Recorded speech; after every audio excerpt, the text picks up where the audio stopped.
ఓం నమ శివాయ నమ.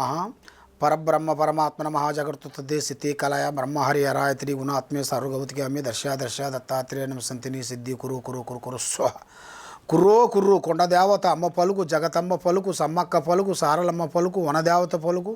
జాయ్ వనదుర్గాయ నమ, జాయ్ కొండదేవతాయ నమ. ప్రజలందరికీ నమస్కారము. 2026 జనవరి మాసం నూతన సంవత్సరం. అందరికీ శుభాకాంక్షలు.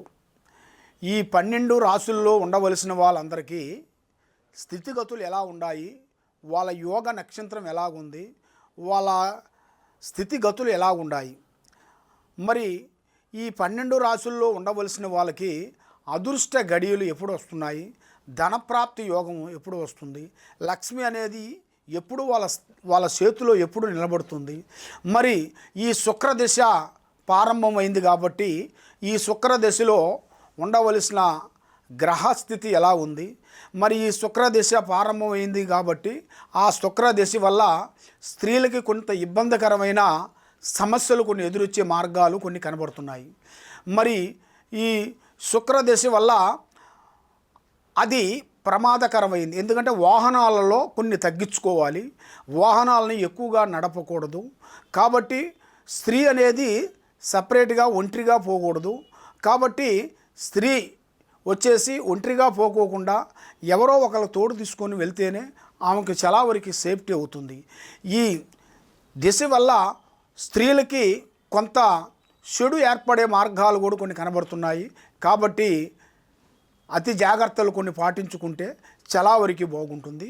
మరి ఈ రాశుల్లో ఉండవలసిన వాళ్ళందరికీ, ఈ 12 రాశుల్లో ఉండవలసిన వాళ్ళకి స్థితిగతులు ఎలా ఉన్నాయి, వాళ్ళ యోగ నక్షత్రం ఎలా ఉందనేది ఇప్పుడు మనం చెప్పబోతున్నాము.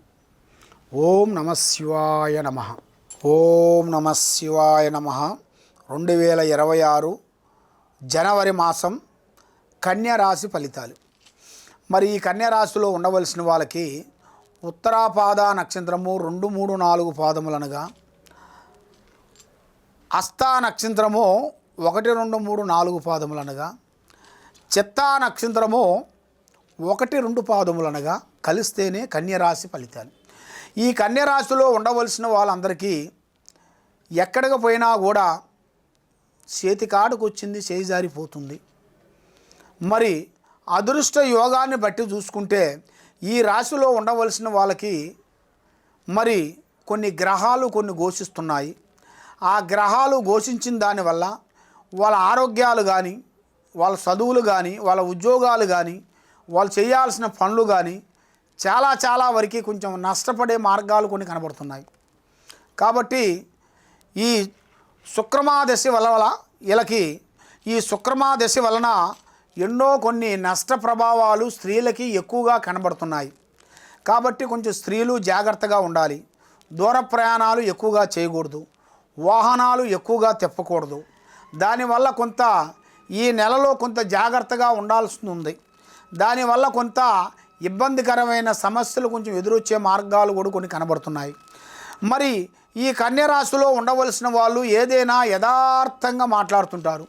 మనసులో ఒకటి బయట ఒకటి నటించే నటన వీళ్ళ దగ్గర ఉండదు. ఏదైనా సరే ఓపెన్గా మాట్లాడుతుంటారు. రేపు చేసే పని కానీ ప్లానింగ్ కానీ ఈరోజే చెప్పేస్తుంటారు. అలాగ చెప్పిన దానివల్ల వీళ్ళకి ఎన్నో నష్టాలు, ఎన్నో ఇబ్బందులు, ఎన్నో లేనిపోయిన సమస్యలు ఎదురవుతుంటాయి. దానివల్ల మైండు, మనసు, ఆలోచన, త్రికార శుద్ధి కరెక్ట్గా ఉండకోకుండా చేతికి ఆడుకు వచ్చింది చేయి జారిపోవటం, అనుకున్న పనులు బ్రేకు కావటం, లక్ష్మి నిలబడుకోకుండా ఉండటం, ఎవరు నమ్ముతామో వాళ్ళ నుంచి నష్టాలు కావటం, స్త్రీల నుంచి మోసాలు జరగటం, పురుషుల నుంచి స్త్రీలకి మోసాలు జరగటం, ఇలాంటి సంఘటనలు కొన్ని ఎదురవుతున్నాయి. ఈ సంఘటనల వల్ల మైండు, త్రికార శుద్ధి, మైండు, మనసు, ఆలోచన విధానం బాగుండాలంటే మీ మీద ఉండాల్సిన ఈ కన్యరాశిలో ఉండాల్సిన అష్టకష్ట దరిద్ర దోష నివారణ శాంత కావాలి. వీళ్ళ మీద 3 గ్రహాలు ఘోషిస్తున్నాయి. ఈ 3 గ్రహాలు ఘోషించిన దాని వలన ఏ కార్యక్రమాన్ని వీళ్ళు ఎక్కువగా డెవలప్మెంట్ చేయాలనుకుంటారో ఆ కార్యక్రమం వాళ్ళు కరెక్ట్గా చేయలేకపోకుండా పడిపోతుంటారు. దానివల్ల చేతి గాడికి వచ్చింది చేయి జారిపోతుంటుంది. కాబట్టి వీళ్ళు ఏ కార్యక్రమాన్ని అనుకుంటారో ఆ కార్యక్రమాన్ని 100% వీళ్ళు కరెక్ట్గా సక్సెస్ చేయకోకుండా బ్రేక్ అయిపోతుంటుంది. కాబట్టి దేనికైనా భగవంతుడి అనుగ్రహం అనేది చాలా గొప్పది. శివుడి ఆజ్ఞ లేనిది సేమైనా కొట్టదంటారు. కాబట్టి వీళ్ళు చేయాల్సింది ఓం నమఃశివాయ మంత్రాన్ని జపించాలి. శ్రీ మృత్యుంజయ పారార్థనలు చేయాలి. మృత్యుంజయ పూజలు చేసి మీకు దగ్గరలో ఉండాల్సిన శివాలయముల దగ్గరికి వెళ్ళి ఆ మృత్యుంజయ మంత్రాన్ని మీరు అక్కడ మీకు తెలిసిన బ్రాహ్మణులతోను కానీ అయ్యగారులతో కానీ పూజారులతోను కానీ మీరు మృత్యుంజయ మంత్రాన్ని జపం చేయాలి.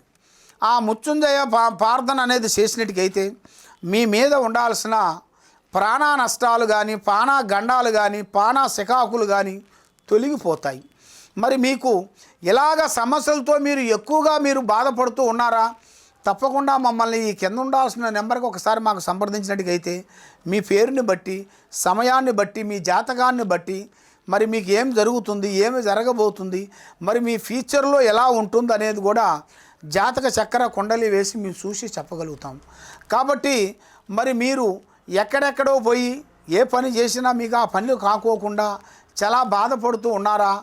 కాబట్టి తప్పకుండా మమ్మల్ని ఈ కింద ఉండాల్సిన నెంబర్కి ఒకసారి మీరు సంప్రదించినట్టుకైతే మీ జాతక లిస్టు మొత్తం చూసి అసలు జాతక కొండలి వేసి ఏమేమి జరుగుతుంది, ఏమేమి జరగబోతుంది అనేది కూడా చూసి మీకు అన్ని విషయాలు చూసి చెప్పగలుగుతాం. సర్వో జనా సుఖినో భవంతు. ఓం నమః శివాయ నమః.